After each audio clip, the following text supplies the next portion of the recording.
Welcome back Girish जी। आप जहाँ पर आपका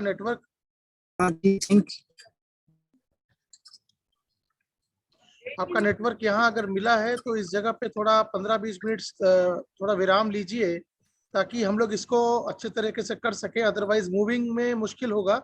अभी हम शुरू कर रहे हैं। आपने जो शुरुआत करी इसको फिर से शुरू करें कि ये जो कामधेनु का जो जो जो महत्व है, जो गाय का नहीं महत्व है, भारत के 75 साल अमृत महोत्सव में हमें इसकी चर्चा करके आने वाले अमृत काल में गाय जो हमारी एक भारतीय संस्कृति का अभिन्न अंग है, जो माता कहलाती है, करोड़ों करोड़ों भारत के प्रजाओं के द्वारा, भारत के भाइयों बहनों द्वारा, मेजोरिटी जो कि हमारे देश के बहुसंख्य लोग हैं, ये सब जो हिंदुत्व को मानते हैं, खास करके ऐसे लोगों के लिए गाय हमारी एक माँ है।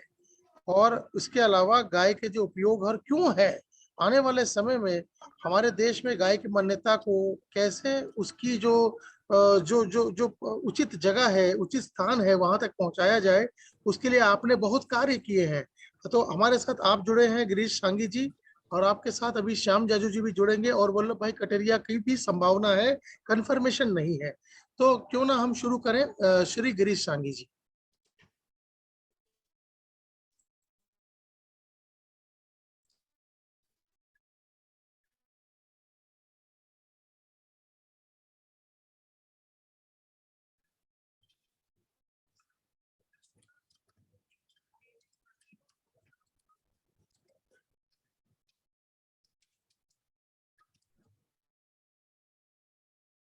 Girish ji over to you. Girish ji over to you. मुझे ऐसा है कि मैं गाड़ी में नहीं, ट्रेन में हूँ। ट्रेन को तो रोक नहीं सकते, नेटवर्क थोड़ा पुअर ही है आज। अच्छा मैं अच्छा। कोशिश करता हूँ और नहीं तो फिर, क्योंकि इस विषय को है ना 15-20 मिनट में मैं प्रेजेंट करना चाहता हूँ। गाँव मतलब देशी गाय, गौ माता, जो 39 प्रकार की अपनी देशी ब्रीड है, वो कोई मशीन नहीं है कि यहाँ से चारा खिलाओ, वहां से दूध निकाल के ले लो। गाय माता इसलिए कहा गया है कि इन टोटालिटी घर की जो छोटी मोटी हर जरूरत है, वो हर जरूरत को भारतीय देसी नस्ल की गौ माता हर घर को संभाल सकती है। मतलब ये समझ लीजिए कि घर में एक गौ माता है तो उसके साथ एक बछड़ा रहेगा, एक बछड़ी या एक बछड़ा उसका रहेगा, एक सांड रहेगा, तो 5 का एक फैमिली रहता है। और 2-5 एकड़ जमीन किसी किसान की है तो 5 गौवंश के आधार पे उसके घर के जो उसको जो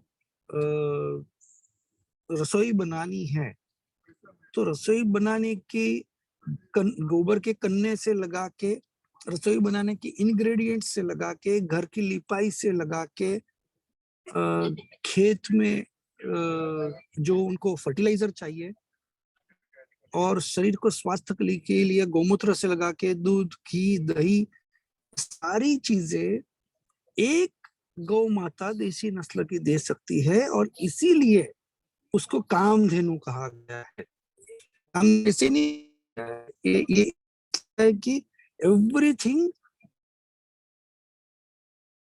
एनिमल, मतलब एक गौ माता के अंदर ये सारी चीजें आ जाती है। और इतना आसान है, मतलब हम पहले की परंपरा को देखें, 25-50 साल पहले थोड़े बैक जाए, घर के आगे बंधी हुई है, सुबह उसको दाना दिया, दूध गिरीश जी लिया, आप फिर अपना वीडियो, चरने को छोड़ दिया। गिरीश जी आप अपना वीडियो ऑफ कर दीजिए, नेटवर्क और स्ट्रांग पकड़ेगा। Okay okay. तो आप ये देखिए कि एक घर के आगे है गौ माता, सुबह वो दाना खाएगी, दूध देगी, फिर जाएगी चारागाह में जाएगी। तो भारत के 6.5 लाख गांव के किसी भी गांव का आप देख लीजिए, हर गांव में गौचर था, चारागाह था, ग्रासलैंड था। तो इनपुट कॉस्ट जो है गौ माता को संभालने की, वो बिल्कुल नेग्लिजिबल। गाय सुबह से शाम गोचर चल रही है, और उसका जो गोबर आ रहा है फर्टिलाइजर के रूप में, उससे ऑर्गेनिक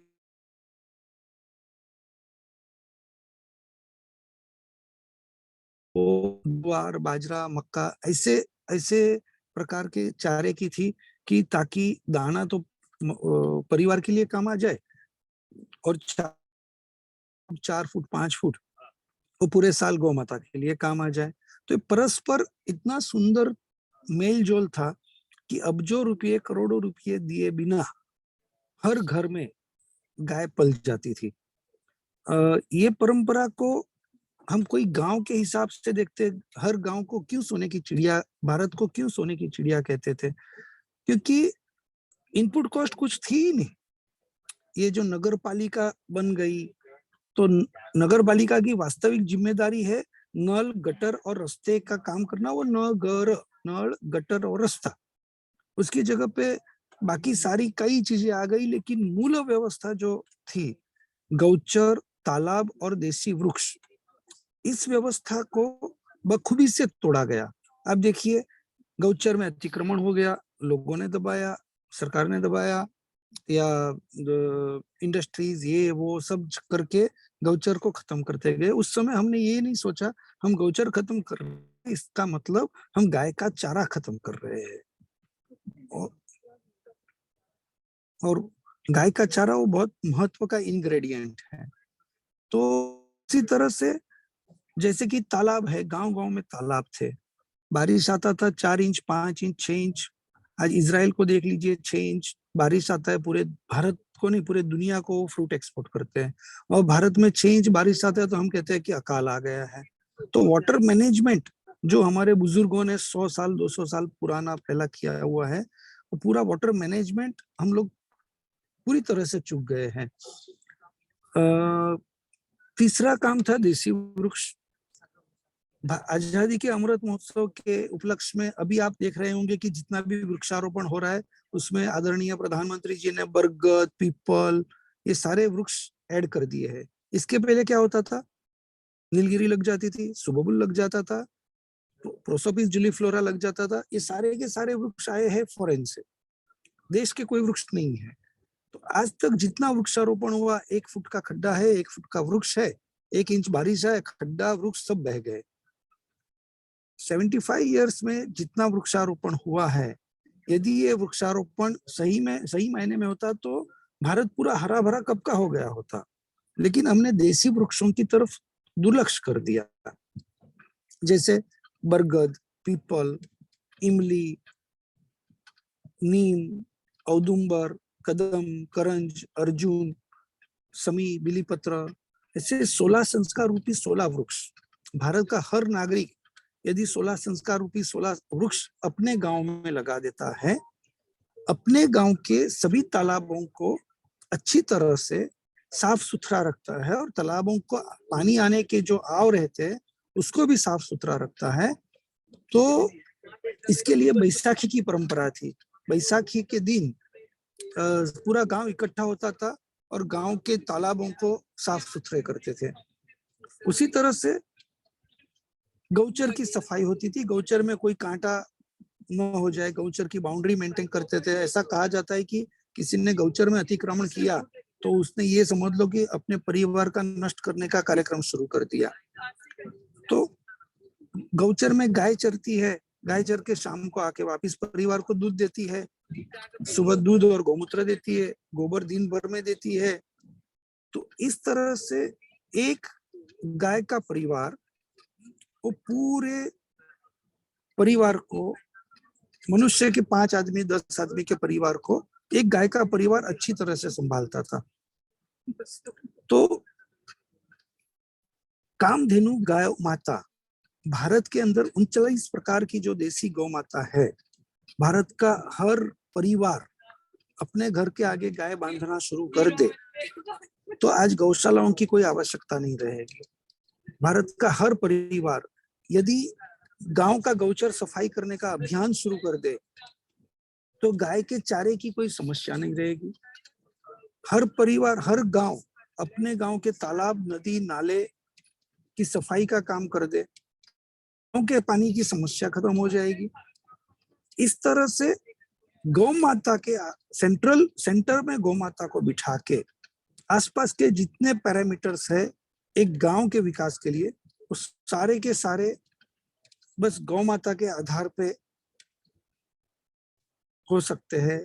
हमने अभी तक 72,000 एकड़ जमीन में ग्रासलैंड डेवलपमेंट किया है, गुजरात में, राजस्थान में, महाराष्ट्र में बहुत बड़े पैमाने पे। विगत 25 साल से हम समस्त महाजन नाम की हमारी संस्था के माध्यम से लगातार इसी काम पे जुड़े हुए हैं। रूरल डेवलपमेंट, रूरल डेवलपमेंट का मायना क्या है? रूरल डेवलपमेंट का मायना आरसीसी के रोड हो, इलेक्ट्रिसिटी हो, घर घर में नल हो, गटर हो। उससे पेट नहीं भरता है, उससे व्यवस्थाओं में इतना सुधार नहीं आ रहा है जो जरूरी है। पेट तब भरेगा जब हर गांव का गौचर समृद्ध हो। पेट तब भरेगा। आज मानते हैं या देखते हैं तो गोपाष्टमी के दिन कृष्ण भगवान क्यों कहाँ गए थे? गोपाष्टमी क्यों? जन्माष्टमी अलग बात है, और गोपाष्टमी क्यों मनाई जाती है? चातुर्मास परिपूर्ण होने के बाद गोपाष्टमी के दिन, मतलब कार्तिक सुद 8 के दिन, कृष्ण महाराजा गौ माता को लेके जंगल में चराने को गए थे। तो एक कृष्ण भगवान ने इसको इतना बड़ा महत्व दे दिया है कि गाय को चराने जाना गौचर में वो बहुत महत्व का अहम विषय है। 24 तीर्थंकर भगवान जो जैनों में है, सभी के सभी तीर्थंकर भगवान का विशिष्ट ज्ञान, जो केवल ज्ञान कहते हैं, वो किसी मकान में, मंदिर में नहीं हुआ है। वो सभी के सभी कोई ना कोई वृक्ष के नीचे हुआ है। और आप ये देखिए कि पानी की जो बात है, तो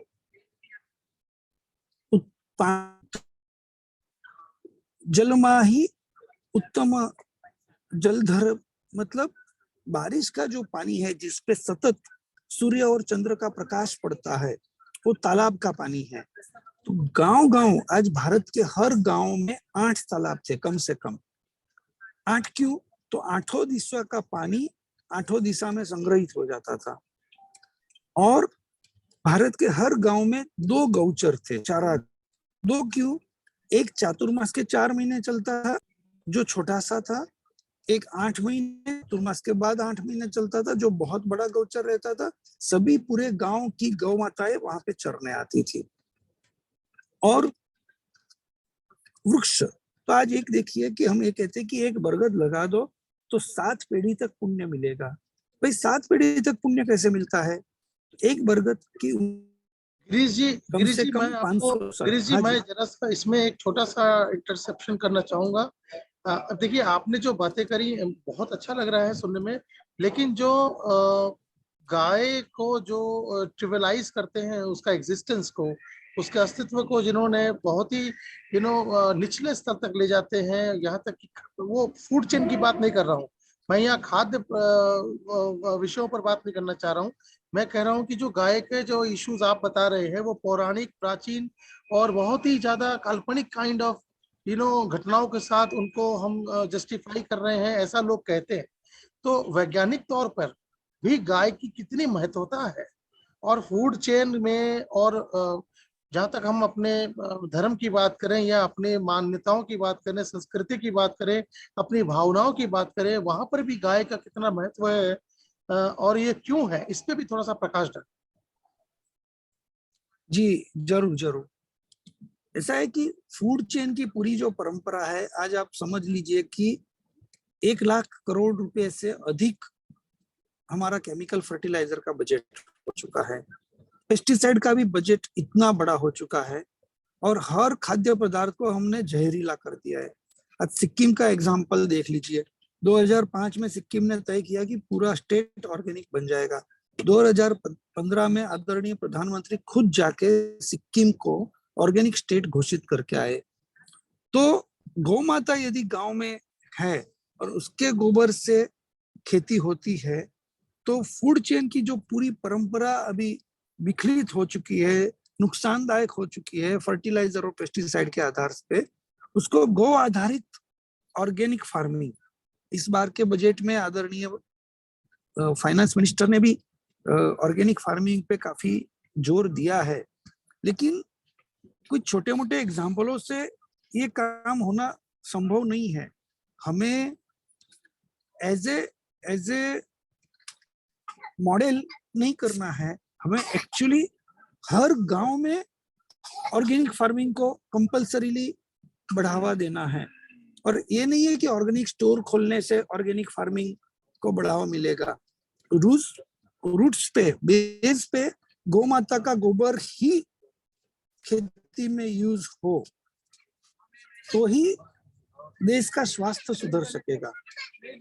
तो फूड चेन के अंदर भी जो जहरीले पदार्थों का एडिशन हो रहा है और गौ माता को क्रॉस ब्रीड करके, आर्टिफिशियल इंसेमिनेशन करके हमने गौ माता की जो ब्रीड, जो देसी ब्रीड से विदेशी ब्रीड तरफ हम जा रहे हैं, हमें उसे भी कहीं ना कहीं कंट्रोल करके वापिस मूल व्यवस्था पे, देसी ब्रीड पे आना पड़ेगा।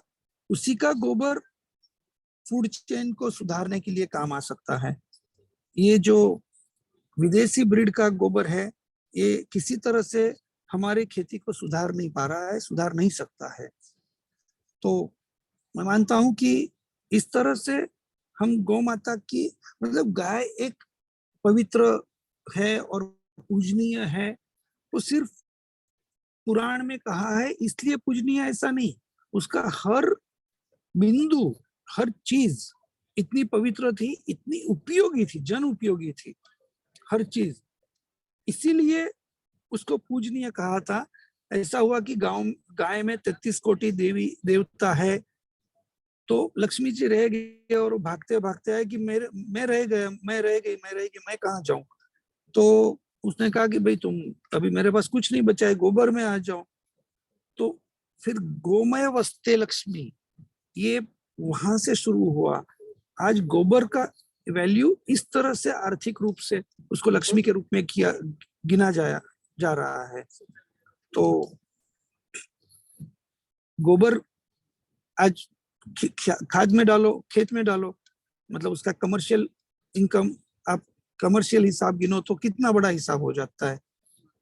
वैसे ही गोबर से आज घर घर में हमने गैस तो दे दिया, लेकिन रिफिल नहीं दे पाएंगे या पैसा नहीं दे पाएंगे।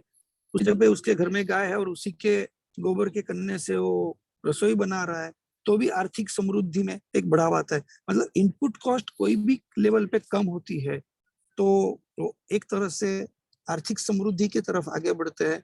मैं मानता हूं कि 39 प्रकार की देसी गौ माता के आधार पे भारत के सभी 6.5 लाख गांव के हर परिवार अपने घर के बाहर 5 गौ माता को बांधे और उसी के आधार पे जीवन की पूरी व्यवस्था संभाले, तो इस देश को अगले 2-5 साल में आप जो चाहते हैं या आदरणीय प्रधानमंत्री जी चाहते हैं, जो 5 ट्रिलियन की इकोनॉमी, वो गौ माता आधारित अर्थव्यवस्था के आधार पे ही हो पाएगी, ऐसा मैं मानता हूँ।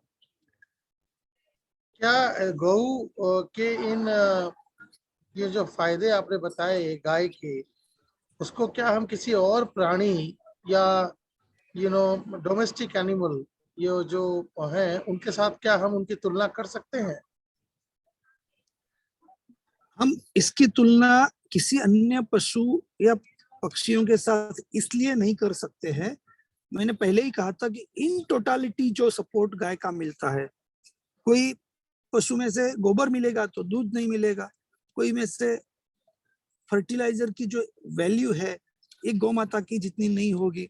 गौ माता के गोबर, गोमूत्र और पंचगव्य में जो ताकत है, इसकी तुलना किसी भी पशु पक्षी के साथ कर नहीं सकते हैं, इसीलिए इसको कामधेनु कहा गया है। जो राष्ट्रीय पशु है वो बाघ घोषित किया गया था नेहरू जी के द्वारा। गौ माता को या गाय को राष्ट्रीय पशु के हिसाब से अगर हम, क्योंकि जो भारत के की जो बहुसंख्या है, जो जो मेजॉरिटी लोग हैं, वो गाय को अपनी माता के रूप में स्वीकार करते हैं और मानते हैं, तो इस विषय में आपका क्या कहना है?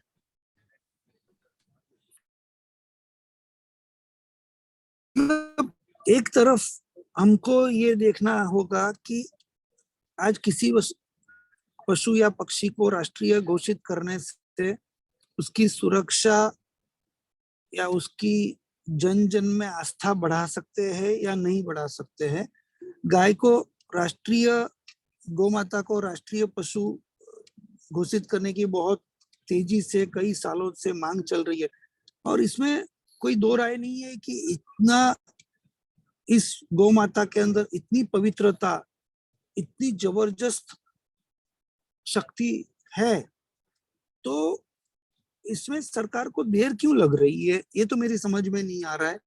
लेकिन मैं जरूर इस मौके पे ये कहना चाहूंगा कि हम गाय हो या गौवंश हो,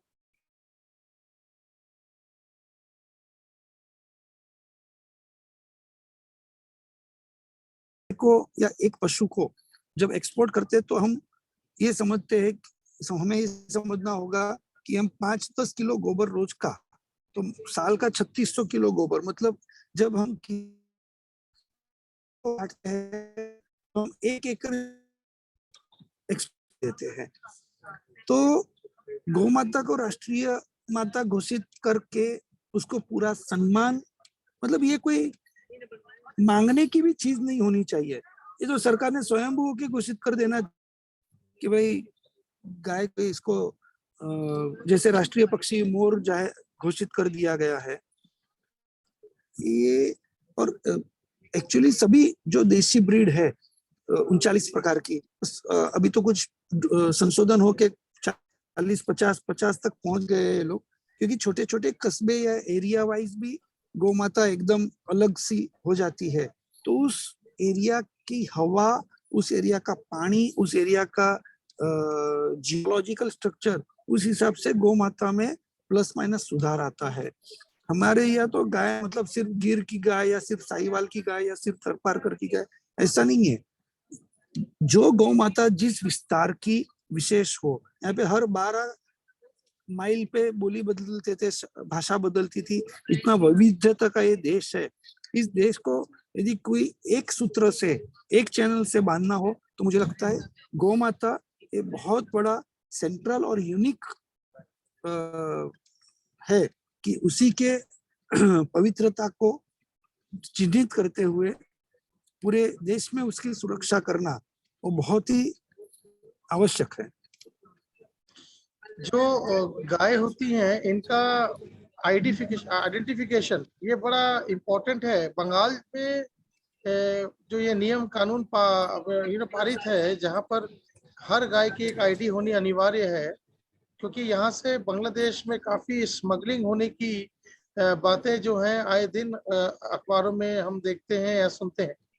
खास करके जो मुसलमानों के या जो माइनॉरिटीज के जो पर्व हैं, और बांग्लादेश जैसा जो एक मुस्लिम देश है, वहां पर बंगाल से काफी बॉर्डर से गाय क्रॉस हर साल होती हैं, खास करके ईद वगैरह के दौरान। तो ये जो आइडेंटिफिकेशन का प्रोसेस है या एक्सपोर्ट है, इसके विषय में आपका, स्मगलिंग है, इसके विषय में आपका क्या ख्याल है? मैं इस विषय को मैं भी थोड़ा सा अलग से समझना चाहता हूँ कि कोई विदेश के कोई लोगों का पेट भरना ये भारत देश की जिम्मेदारी है क्या? हम क्यों एक्सपोर्ट करते हैं? भारत देश में कोई खान पान के लिए यहाँ पे कोई भूखा न मरता हो, सब लोग सक्षम हो, तो कोई चीज हम सोचे। यहाँ हमारे यहाँ अभी भी माल न्यूट्रिशन से लगा के बहुत सारी समस्याएं हैं। तो किसी भी प्रकार का मीट एक्सपोर्ट ये तो कंप्लीटली बैन करना ये बहुत आवश्यक है, और ये सरकारी स्तर पे सरकार को ये सोचना पड़ेगा। 1990 के पहले ये एक्सपोर्ट होता ही नहीं था।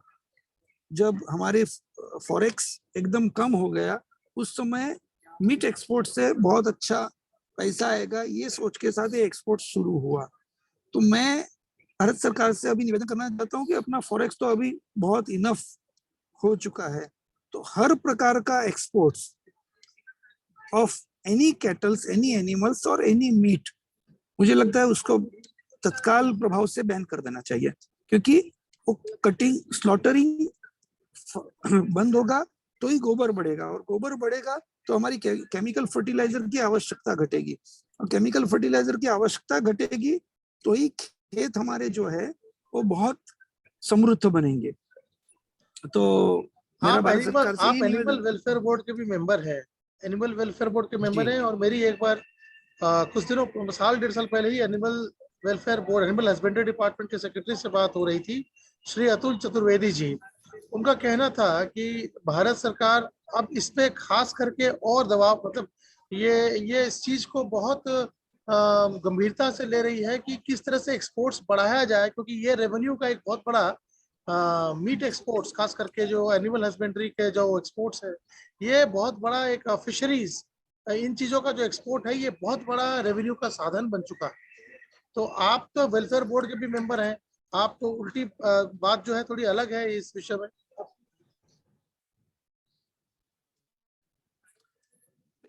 नाम है पशुपालन मंत्रालय, बराबर है।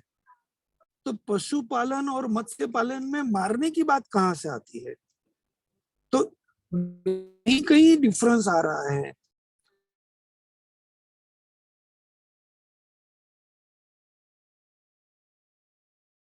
फिर मत्स्य पालन लिखा गया है, कुक्कुट पालन लिखते हैं, पालन के नाम में हम मारते हैं। अब चतुर्वेदी साहब या भारत सरकार की जो नीतियां है वो रेवेन्यू बेस्ड नीतियां है, तो मैं भी यही कहना चाहता हूँ, आपको रेवेन्यू बढ़ाना होगा तो आप पशुओं की कत्ल बंद करिए, रेवेन्यू ऑटोमेटिक बढ़ जाएगा। क्योंकि गोबर की उपलब्धता बढ़ेगी, गोबर की उपलब्धता बढ़ेगी तो ऑटोमेटिक केमिकल फर्टिलाइजर की आवश्यकता कम हो जाएगी। जो गाय, खास करके समझिए, जो गाय और जो गाय दुधवा नहीं रह जाती, या जो अब उम्रदार हो जाती है, जो ऐसी गाय है, जो खास करके जो गाय वृद्ध हो जाती, इनको जो सड़कों पे छोड़ दिया जाता है, तो उनका फिर इस देश में एक तरह से इकोलॉजी पर पर्सपेक्टिव से, जो जो हम कहते हैं इकोलॉजिकल पर्सपेक्टिव से, उसमें एक जो नुकसान हो सकता है, उस विषय में आपका क्या कहना है गिरीश जी? अभी हमारे साथ श्याम जाजू जी भी जुड़ गए हैं, भारतीय जनता पार्टी के वाइस प्रेसिडेंट रह चुके हैं और बहुत वरिष्ठ नेता हैं।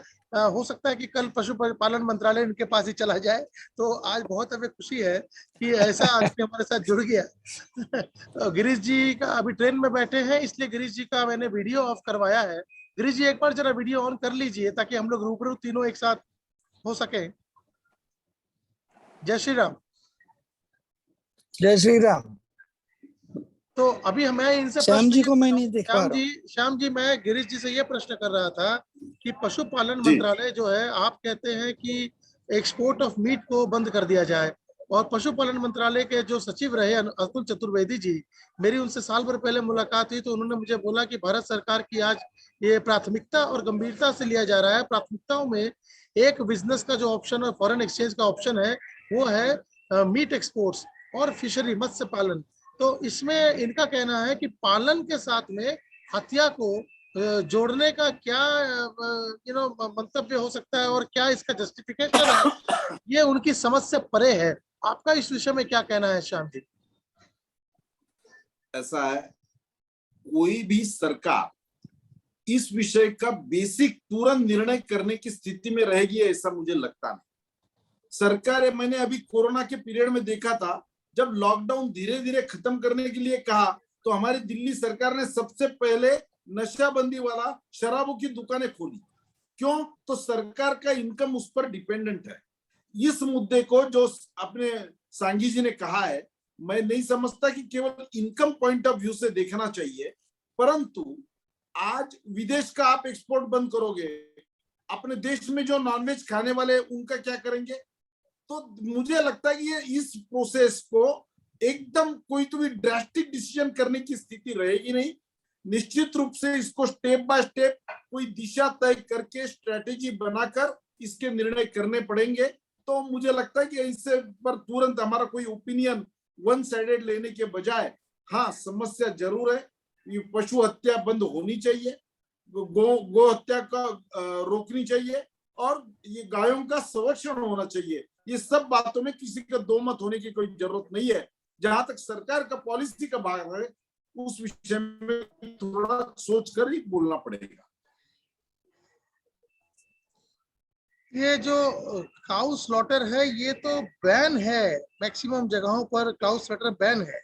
और खास करके जो 13 साल से नीचे की जो भी गाय हैं, बफेलोज हैं, और जितने भी ये जो नियम कानून है वो उनके संरक्षण के लिए है। तो उसके बावजूद भी हम देखते हैं कि जहां पर कोई जो अल्पसंख्यकों का जो पर्व आते हैं उस दौरान हम देखते हैं छोटे से छोटे बछड़े भी जो हैं वो धड़ल्ले से एक्सपोर्ट भी होते हैं, स्मगल भी होते हैं, और उनका स्लॉटर भी जितने भी ये जो इनके कसाई खाने हैं उनमें होता है। तो इस विषय में आपका क्या कहना है श्याम जी? ऐसा है, नरेंद्र मोदी जी देश के प्रधानमंत्री बनने के बाद 2014 के बाद जिन राज्यों में भी भारतीय जनता पार्टी की सरकारें आई है, हमने गोवंश का संरक्षण करना चाहिए, गौशालाओं में वृद्धि होनी चाहिए, कसाई के हाथ में जाने वाले गायों की रोक-टोक होनी चाहिए, पुलिस ने उस पर तुरंत एक्शन लेना चाहिए। ये सब बातें बड़ी इफेक्टिव तरीके से हो रही है।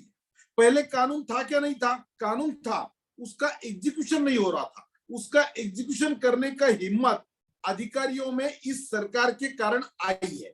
सरकार कैसे सोचती है, रूलिंग पार्टी के नेताओं की दिशा कौन सी है, किस दिशा में वो सोचते हैं, इस पर कानून का एग्जीक्यूशन डिपेंड रहता है। तो मैं आपको ये जरूर कह सकता हूं, 100% हम इस सब रोकने में सक्सेस हुआ ऐसा मैं नहीं दावा करता, परंतु इस दौरान कार्यकाल में आमूलाग्र परिवर्तन आया है, क्रांतिकारी बदल हुआ है। ऐसे प्रकार के कसाईयों के भी व्यवहार में फर्क आया है, लोगों में दहशत तैयार हुई है कि समाज की एक दंड शक्ति के रूप में, डिटरेंट पावर के रूप में लोग खड़े हैं, लोग इसको बर्दाश्त नहीं करेंगे और इस प्रकार की हत्याओं को रोका जाएगा। और आज जो भी समाज के भी जो दक्ष स्वयंसेवक है, कोई वॉलंटियर्स है, वो भी आगे आकर ये काम कर रहे हैं और उनको अच्छा प्रोत्साहन दिया जा रहा है, उनको संरक्षण दिया जा रहा है। तो अपने आप में मेरा मत है कि सरकार जिस प्रकार के सोचती है, हम सब लोगों का जो सोचना है उस दिशा में कदम आगे बढ़े हैं और आगे और भी बढ़ेंगे। अनुच्छेद 48, हमारे संविधान का जो अनुच्छेद 48 है वो गाय का स्लॉटर या गऊ हत्या पर रोक लगाने के लिए सरकार को निर्देश और एक तरह का डायरेक्टिव वो इशू करता है कि सारे स्टेप्स लिए जाने चाहिए। 10 राज्य ऐसे हैं मेरे समझ में, उत्तराखंड, हिमाचल, दिल्ली जैसे कुछ राज्य, उत्तर प्रदेश, जहां पर गौ हत्या पूरी तरह से गोहत्या वर्जित रोकने है। के लिए जो गाय दूध नॉन मिल्किंग काउज है, जो नॉन मिल्किंग काउज है, उनकी समस्या किसानों के लिए रहती थी। बोलना तो बड़ा आसान है कि जिस गाय से उत्पन्न 1 रुपया भी नहीं है और उस पर खर्चा हो रहा है, तो किसान कितना दिन उसको संभालेगा, कैसे करेगा? ऐसी गाय वो रास्ते पे छोड़ देता और कसाईयों के पकड़ में ये गाय आती थी या कसाई को बेच देता था। ये अभी के सरकार के कार्यकाल में मैं देख रहा हूं, हमारे साथ हरियाणा प्रदेश है, हरियाणा प्रदेश पर काऊ 40 रुपया पर डे देता है और ऐसी जो गौशाला आज चल रही है चैरिटी के आधार पे चल रही है। उत्तर प्रदेश की सरकार पर काऊ पर डे 30 रुपया देती है। इसके कारण लोगों के गाय ये संभालना, जो नॉन मिल्किंग काउज है, जो कसाई के हाथ में जाती थी, लोग उसको बेच देते थे, वो सब बातें अभी बंद हुई है।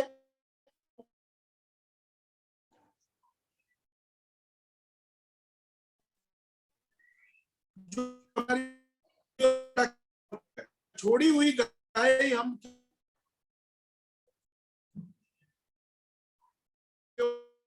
रख रहे हैं, 1000 गायों की गौशाला हम भी यहाँ पर चला रहे हैं। तो मुझे ऐसा लगता है कि ये चैरिटी करने वाले लोग, समाज का, सरकार।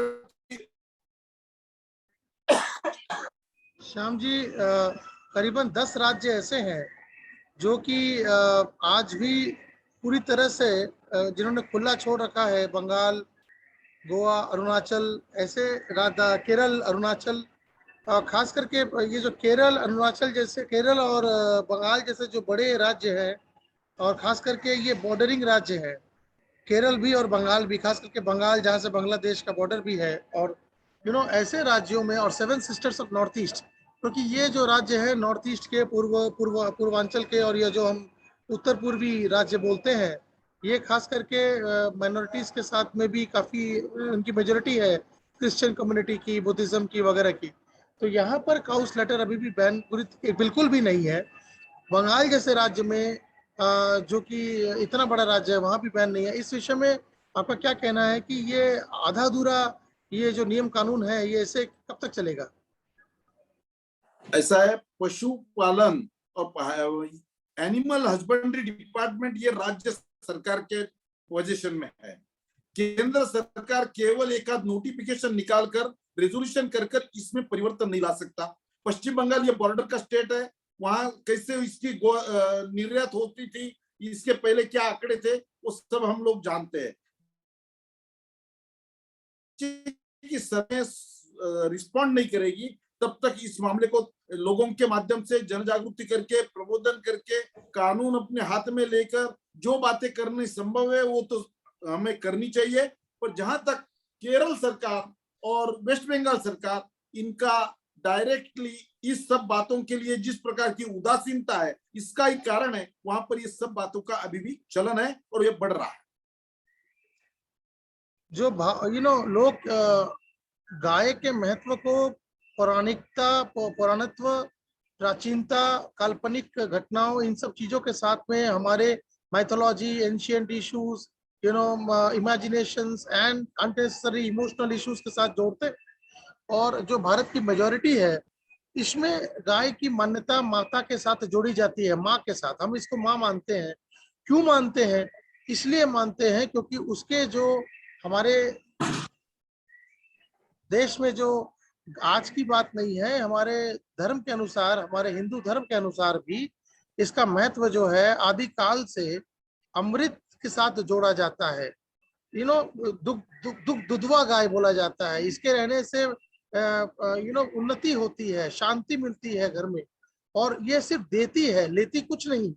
माँ का जो रोल होता है उसके साथ इसको जोड़ा जाता है। और अगर हम माइथोलॉजी की बात करें, हमारे धर्मों की बात करें, उसमें हिंदुओं में शिव जी का ये बहुत ही अभिन्न एक पूजा में एक अभिन्न अंग नंदी गाय को माना जाता है।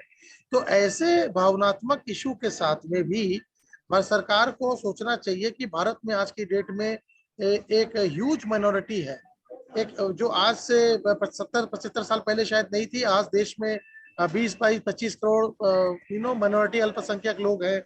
अब ये, और इसके अलावा ऐसे भी बहुत मेजोरिटी लोग हैं जो बिलीव करते हैं कि cow is just another animal. अगर हम सुअर खा सकते हैं तो हम गाय भी खा सकते हैं, लोगों का ये मानना है। तो अब इससे हमारे देश के करोड़ों लोगों की भावनाएं और जो सेंटिमेंट हट होता है, इस विषय में आपका क्या कहना है? पूरे देश में 85% जो हिंदू समाज है, जो गौ माता को गाय माता मानता है, ये उसका श्रद्धा का विषय है। अध्यात्म में इसको रिकॉग्नाइज किया है, पुण्य का विषय है। गोदान करके लोग गोदान करने की इच्छा मन में रखते हैं और स्वर्ग में जाने के लिए ये रास्ता है। इतनी बड़ी श्रद्धा लोगों की है। धर्मात्मा संत लोग अपने प्रबोधन के माध्यम से इसका काम करते हैं और इसी के कारण गौशालाएं देश में चल रही है। अब सवाल यह है कि यहाँ रहने वाले माइनॉरिटीज को 85% लोगों का जो श्रद्धा स्थान है उस पर अत्याचार करके इस प्रकार का करने का उनको अधिकार है। अगर कोई इस प्रकार का श्रद्धा स्थान है उसकी चिंता हम करते हैं, पर देश में इसी कारण अगर अशांति होगी तो भी चलेगी। पर यह हमारा अधिकार है, हम बीफ खाएंगे। हम गाय को माता नहीं मानते, वो एक पशु है और सुअर से उसकी तुलना करेंगे तो ये मुझे लगता है कि ये देश की भावना से खिलवाड़ होगा। इससे जो दो समाज में अंतर बढ़ता है उसमें अशांति तैयार होती है, तनाव तैयार होता है, देश में राइट्स होने की संभावना है। इतने बड़े समाज की जो श्रद्धा स्थान है, असामान्य बात है। ट्रेन में हम जा रहे हैं, एक डिब्बे में हम बैठे हैं, कोई तो स्मोकिंग कर रहा है और उसके कारण दूसरों को असुविधा हो रही है। तो ये कॉमन सेंस कहता है कि भाई अपने साथ सहयोगी जो प्रवास करने वाले उसकी चिंता करनी है। हम सबको एक दिशा में जाना है, हर एक का अपना अधिकार है, पर उसके साथ साथ ड्यूटी भी है। तो अपने देश के इस प्रकार के बड़े मेजोरिटी को टेकन फॉर ग्रांटेड मानकर ये समाज बर्दाश्त करता है, ये समाज रिएक्ट नहीं करता, ये समाज एग्रेसिव नहीं है, इनको कुछ भी किया तो चलेगा, ये समझकर अगर इस प्रकार का बर्ताव ये माइनॉरिटी करेगी, गायों के बारे में ऐसा अप्रोच रखेगी, तो दिन प्रतिदिन मामले इसमें लोग अलर्ट हो रहे हैं, एग्रेसिव हो रहे हैं।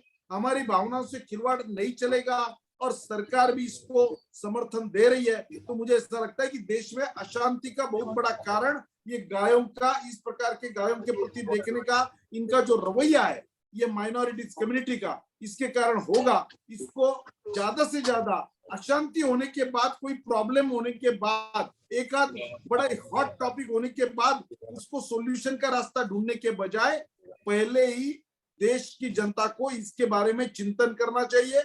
और ये जो माइनॉरिटी है, जो अपना अधिकार समझती है, उनको भी सोचना चाहिए कि इस देश में अगर रहना है तो यहाँ के मेजॉरिटी लोगों के भावनाओं को आग करने का उनको कोई अधिकार नहीं।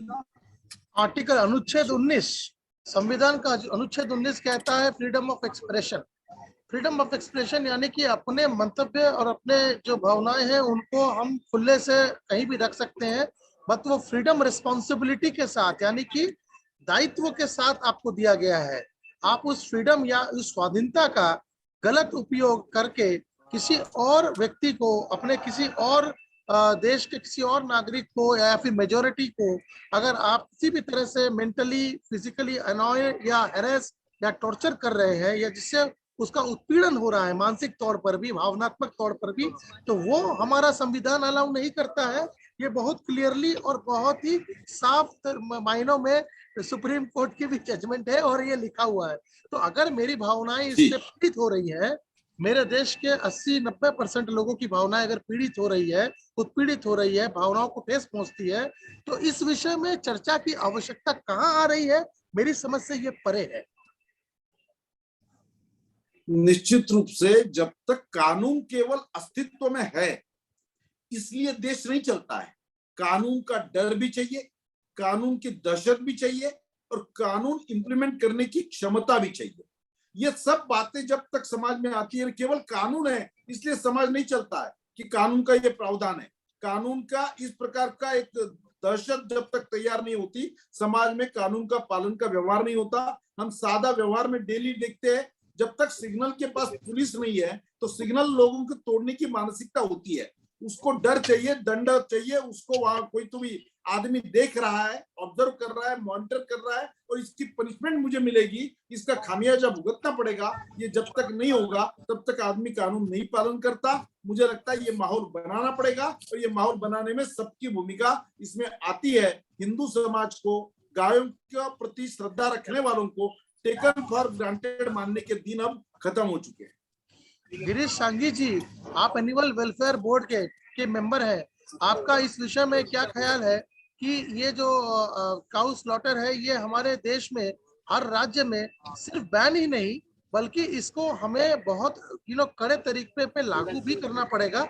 अगर हम ये नहीं करते हैं तो देश के जो मेजोरिटी लोग हैं उनके sentiments, religious sentiments, personal sentiments, human sentiments, economic sentiments, हर चीज हर्ट होती है। Prevention of cruelty to animals act 1960 ये जब विधान संसद में पारित हुआ और 1962 में उसी एक्ट के तहत animal welfare board of India की स्थापना हुई। तो ये बोर्ड का मैंडेट है कि पशुओं पे किसी भी प्रकार का अत्याचार न हो। तो यहाँ पे गाय का नहीं शब्द सिर्फ यूज किया है, पशु मतलब इसका हिंदी रूपांतर है बोर्ड का जीव जंतु कल्याण बोर्ड, मतलब छोटे से छोटे जंतु से लगा के जीव, बड़े बड़े जीव, सबका कल्याण हो और किसी पे क्रूरता ना हो, ये बोर्ड है, बराबर है। अब आप ये मुझे बताइए, जिस बोर्ड का मैंडेट है कि जीव जंतु पे क्रूरता ना हो, यही बोर्ड वापिस और इसकी पूरी जिम्मेदारी बोर्ड की है, तो फिर कत्ल की तो बात ही नहीं आती है। अब हमारे देश में पता नहीं कैसे क्या व्यवस्थाएं बन रही है कि भाई गाय को आप लकड़ी से मारो तो 50 रुपया दंड है और गाय को काटो तो 500 रुपया सब्सिडी मिल रही है, पशु को काटो तो कहीं ना कहीं उस सभी चीजों में संशोधन इसलिए है कि एनिमल वेलफेयर बोर्ड का तो मैंडेट ये है कि स्लॉटर हाउस में या कहीं पे भी क्रूरता कहीं पे भी हो रही है, जनरल में, जाहिर में, तो उसको रोकना ये इसका मैंडेट ही है। और हमारा देश परंपराओं से, हजारों सालों से हर जीव के प्रति संवेदनशील देश माना जाता है। हम देखते हैं कि गणपति के साथ मूषक है, तो हर मतलब भगवान के साथ कोई ना कोई पशु या पक्षी का चिन्ह अंकित है। मतलब हमने हर जीव में शिव माना है, हर जीव में भगवान का स्वरूप माना है। तो सिर्फ गाय ही नहीं, मैं तो ये मानता हूँ कि किसी भी प्रकार के जीव जंतुओं की हत्या करना एक किसी भी रूप से वाजिब नहीं है। और संविधान से लगा के, हमारा कॉन्स्टिट्यूशन से लगा के, हमारा एनिमल वेलफेयर बोर्ड का भी जो मैंडेट है वो यही है। सुप्रीम कोर्ट ने 2017 में आपको भी शायद पता होगा कि 2017 में सेल ऑफ कैटल पर रोक जो है उसको हटा दिया था। उसके बाद में वापस ये जो बंदिश लगाई गई थी, जो आप 1960 का प्रिवेंशन ऑफ क्रुएल्टी की बात कर रहे हैं, एनिमल वेलफेयर बोर्ड है, और जो सेल ऑफ बीफ, खास करके slaughter of cow, sale of beef of cow, oxen and calf यानी बछड़ा, इसमें रोक है। उसके बावजूद सुप्रीम कोर्ट ने 2017 में इस पे वापस एक बैन अपलिफ्ट किया था। तो अभी आज की डेट में क्या परिस्थिति है, क्योंकि स्लॉटर हाउसेस आज भी इलीगल तौर पे, गैर कानूनी तौर पे स्लॉटर हाउसेस राज्य राज्य में, खास करके वो जो 10 राज्य हैं, बंगाल, केरल, अरुणाचल, 7 जो नॉर्थ ईस्ट उत्तर पूर्वी राज्य हैं, इन सब में आज भी क्लटर हाउस, स्लॉटर हाउसेस वगैरह तो धड़ल्ले से चल रहे हैं। कैटल स्मगल हो रहा है। और यहाँ तक कि मुस्लिम माइनॉरिटी जो फेस्टिवल्स होते हैं, जो उनके जो ईद है वगैरह, इन पर इसकी जो कंजम्पशन है, ये तो एक मतलब हक माना जाता है। इस विषय में आपका क्या कहना है गिरीश सांगी जी? ऐसा है कि कानून का काम एक तरह से करेगा, लोग जागृति, मतलब हर गांव में लोगों को ये समझाना पड़ेगा कि भाई हमारा पेट कोई कब्रिस्तान नहीं है कि हम पेट में मरे हुए कटे हुए पशुओं को डालते रहे। उससे शारीरिक समस्याएं भी बहुत ज्यादा आती है, स्वास्थ्य के साथ संबंध में भी काफी तकलीफें आती है। तो दोनों तरह से मतलब सरकार को अपने कायदा कानून, इम्प्लीमेंटिंग एजेंसी, और जैसे आदरणीय श्याम जी ने कहा कि भाई एक अचानक से कुछ नहीं हो सकता है, लेकिन संशोधन करके इसमें धीरे और बढ़ना पड़ेगा। और समाज को भी पशु पक्षी हमारा सह अस्तित्व है। ये सह अस्तित्व का जीव से जीवन, हम परस्पर हमारे एक दूसरे के साथ का जीवन है। तो हम सह अस्तित्व को ही मिटा देंगे। हम ये चाहते हैं कि सिर्फ हम अकेले ही रहे, पशु भी नहीं रहे, पक्षी भी नहीं रहे, झाड़ भी नहीं रहे, पानी भी नहीं रहे, कुछ नहीं रहे, तो हमारा जीवन ही खतरे में आ जाएगा। तो सह अस्तित्व की भावना से हमको जीवन जीना बहुत जरूरी है। श्याम जी, विदेशों में बीफ की बड़ी रिक्वायरमेंट होती है, और देश का जो रेवेन्यू है ये बहुत इम्पैक्टेड हो सकता है। तो क्या भारत सरकार technically utilization of this kind of cattles, उसका टेक्निकल साइंटिफिक तौर पे, वैज्ञानिक तौर पे उसका और यूटिलाइजेशन बढ़ाए, ताकि रेवेन्यू भी इम्पैक्टेड ना हो, एट द सेम टाइम जो ये क्रुएल्टी टू एनिमल्स है, एनिमल स्लॉटर है, खास करके जो गाय है, गौ माता है, कामधेनु है, इसका जो ये इस तरह से जो हम करते हैं, और जब हमारा धर्म है, हम जिस चीज को मानते हैं, जैसे कृष्ण भगवान है, उन्होंने गाय को बहुत श्रद्धा के साथ उसको माना। शिव भगवान के साथ गाय की पूजा को, साथ में गाय को जोड़ा जाता है। अगर इन चीजों के साथ में अगर हम गाय को जोड़ते हैं, तो कैटल, खास करके गाय का जो स्लॉटर है, it has to be completely according to me banned across the country. आपका इस विषय में क्या ख्याल है? भारत का आर्थिक चिंतन ये केवल इकोनॉमी, हमारा अर्थार्जन, हमें मिलने वाला विदेशी इनकम, इससे जुड़ा नहीं है। भारत का आर्थिक चिंतन यहाँ पर जो अभी पशु के बारे में बता रहे थे हमारे सांगी जी, कि यहाँ लोगों को एक आप भी जियो और दूसरों को भी जीने दो, इस प्रकार की भारत की कल्पना है। यहाँ नदियां, नाले, नेचर, पर्यावरण, इसका संतों ने इस देश के बहुत पहले से चिंता की है, चिंतन किया है। तो ये सब बातों को केवल हम सब रोड बना लेंगे, हम एग्रीकल्चर लैंड एक्वायर कर लेंगे, हम सब पेड़ काट देंगे, नदियों का हम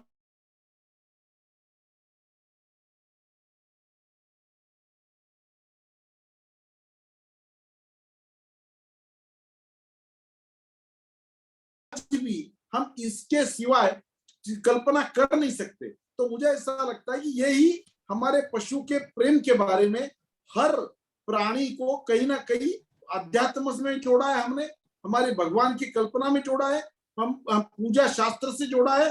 और इसलिए खेती में काम करने वाला बैल हो, गाय तो हमारी गौमाता है ही, तो यार कुत्ते को भी शनिचर को खाने को देना चाहिए। इस प्रकार के सब धार्मिकता से जुड़कर हमारे जीवन का वो अपरिहार्य पार्ट हमने बनाया है कि अलग अलग प्राणियों का, सांपों की भी पूजा नाग पंचमी के दिन हम लोग करते हैं। तो ये सब बातें हमारे जीवन पद्धति का एक पार्ट है। इसको केवल इकोनॉमिक पॉइंट ऑफ व्यू से देखने का हमारे देश की पद्धति नहीं है। और मुझे लगता है कि वो ही wider interest of the nation, उसके बारे में हमें सोचकर इन सब प्रश्नों का हल निकालना चाहिए। अच्छा ठीक। श्याम जी, जो कुछ आज के जमाने में जो फिल्में बनती हैं, ये राष्ट्रीय स्तर पर लोगों की भावनाओं को, उनकी सोच को मोल्ड करती है, बदलती भी। जो आजकल जो ये जो बड़े सेलिब्रिटी लोग हैं, जो लोग जिन पे लोग जिनकी बातें सुनते हैं, देखना चाहते हैं, पसंद करते हैं, और उससे वो तुरंत इम्पैक्टेड हो जाते हैं, उनको उस पर प्रभाव होता है, वो प्रभावित होते हैं। ऐसी जो खास करके चलचित्र है, इन चीजों से लोग प्रभावित होते हैं, जो भारत के समाज की स्थिति को दर्शाता है एक तरह से। 100 साल से ये भारतीय चलचित्र की भूमिका रही है। आपको अभी कुछ ऐसी भी हाल फिलहाल में फिल्में आई हैं जहां पर जो लोग ऐसी बातों को बता रहे हैं कि अगर भूख लगे और कुछ ना हो तो गाय सामने हो तो हम ब्राह्मण हो के भी क्यों ना खा लें।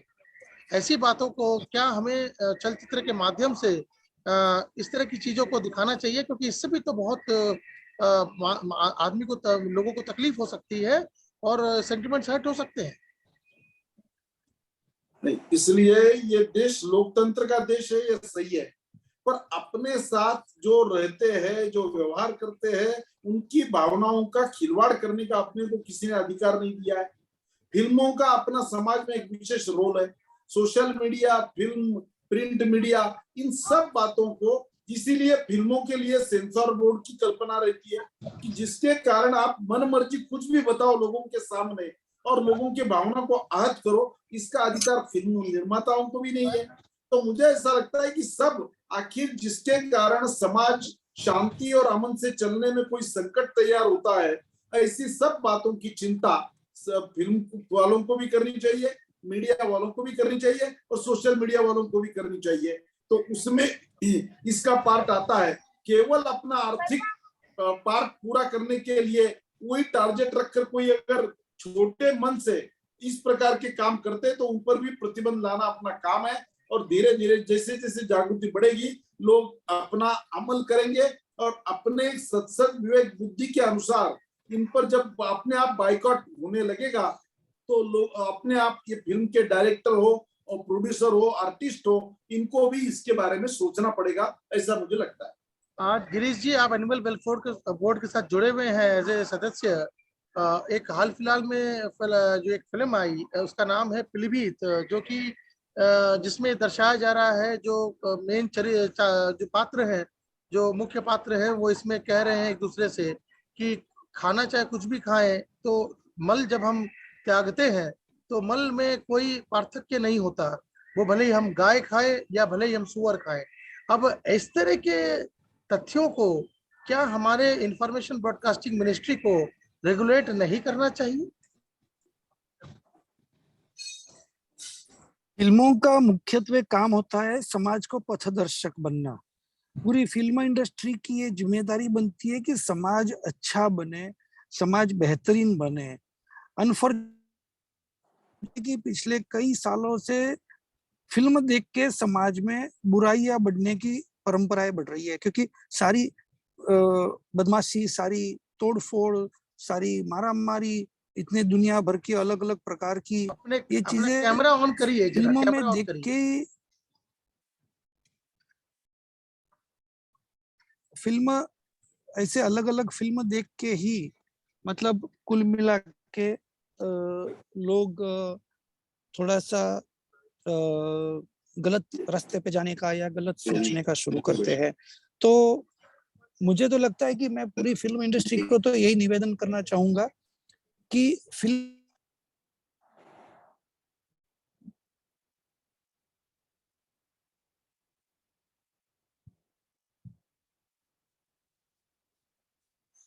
गिरीश जी कैमरा बंद कर दीजिए, वीडियो बंद कर दीजिए।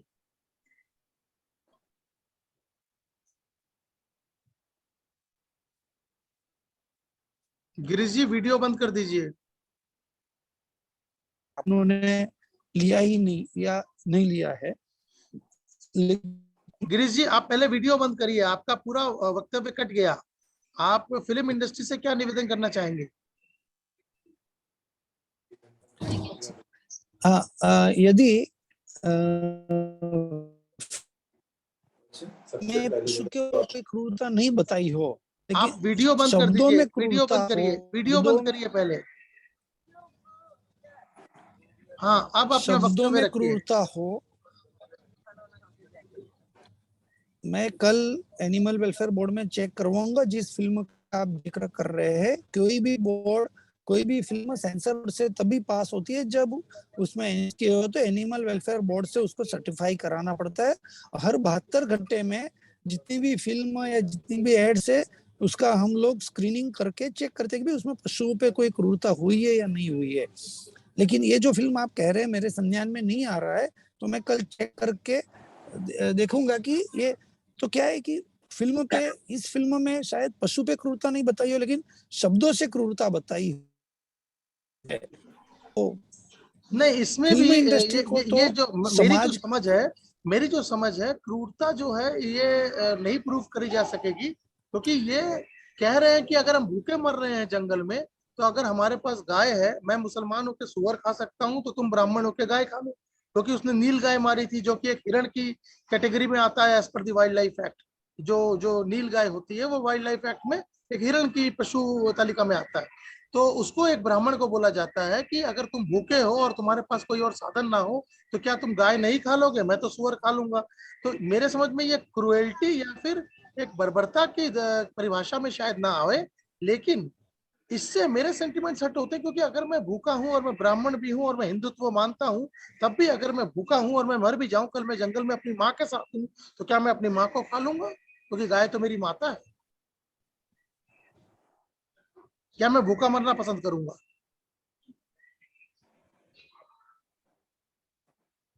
मैं तो भूखा मरना पसंद करूंगा, क्योंकि अगर मुझे भूख लगी तो क्या मैं अपनी फिल्म माँ ये को मार के आज खा जाऊंगा? समाज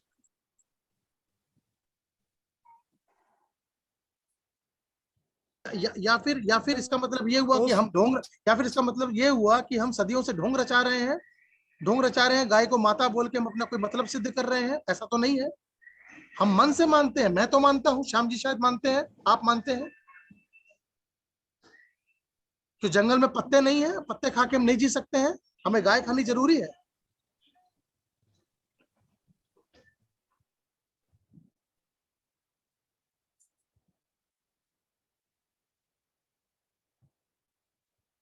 गिरीश जी आपके व्यूज।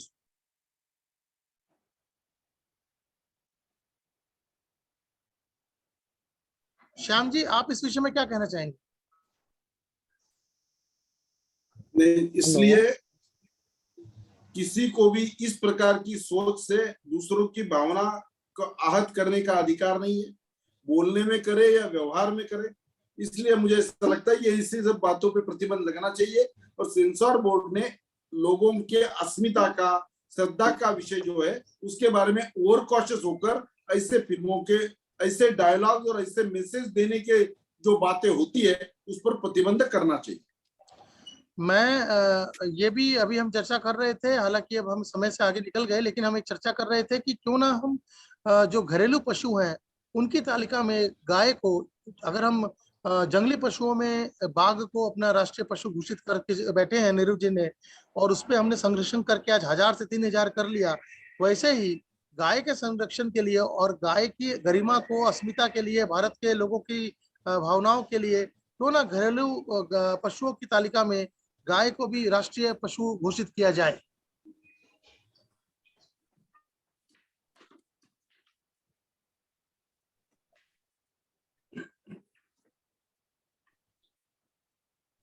श्याम जी ऐसे ऐसे कोई डिस्कशन में एकदम कोई इशू पर रिएक्ट होना हमारे लिए सुविधा नहीं है, पर मुझे ऐसा लगता है कि हमारी भावनाओं को देखते हुए हम वो गाय को राष्ट्रीय पक्षी माने या ना माने, पर उसके विषय में देखने के अप्रोच के विषय में हमारा कोई कॉम्प्रोमाइज नहीं है। गोहत्या बंदी का सबसे बड़ा आंदोलन करने वाले हम लोग हैं। गायों की पूजा, गायों की श्रद्धा, गायों की अस्मिता, इसका रक्षण करने का कमिटमेंट जिनका है, ऐसे हम सब लोग हैं। तो निश्चित रूप से इन विषयों में जो भी सरकार को करना संभव है, सरकार ने जरूर करना चाहिए और सरकार उस दिशा में कर भी रही है। फाइनली एनिमल वेलफेयर बोर्ड की तरफ से गिरीश जी, स्ट्रे कैटल का जो इशू है ये बहुत बड़ा इशू है। ये हमें ये भी नजरअंदाज नहीं करना चाहिए कि जो नॉन मिल्किंग काउज हैं या जो वृद्ध गाय हैं या जो बीमार गाय हैं, उनके विषय में एनिमल वेलफेयर बोर्ड या आप जैसे लोग, बुद्धिजीवी लोग या फिर जो नेतागण हैं, वैसे इस विषय पे आपका क्या ख्याल है? आइडेंटिफिकेशन भी होना बहुत जरूरी है। जैसे बंगाल में हर गाय की एक आईडी होनी जरूरी थी, बिकॉज यहाँ पर स्मगलिंग की बहुत बड़ी संभावनाएं होती है बांग्लादेश की तरफ। तो क्यों इस विषय में आप क्या कहना चाहेंगे कि ये स्ट्रे कैटल और वो जो है वो प्लास्टिक खाता है और इन सब चीजों से इकोलॉजिकल बैलेंस बहुत ज्यादा इफेक्ट होता है। सॉलिड वेस्ट जो जनरेट हो रहा है वो सॉलिड वेस्ट जो है बहुत ही खतरनाक है। तो इस विषय में भी हमें ध्यान रखना है। तो ऐसे विषयों में आप दोनों का क्या ख्याल है, प्लीज बताएं। आने वाले दिनों में गाय ये लायबिलिटी ना होते हुए वो एसेट के रूप में साबित हो, इसके लिए देश में काफी प्रयोग चल रहे हैं। अभी मैंने देखा है 3 दिन पहले गाजियाबाद में यहाँ पर एक गाय के गोबर से कलर बनाने की फैक्ट्री का उद्घाटन हुआ है। गाय के गोमूत्र के अलग अलग उपयोग हो रहे हैं। सेल्फ सस्टेनेबल जब तक गौशाला हो जाएगी तो ये लायबिलिटी नहीं रहेगी।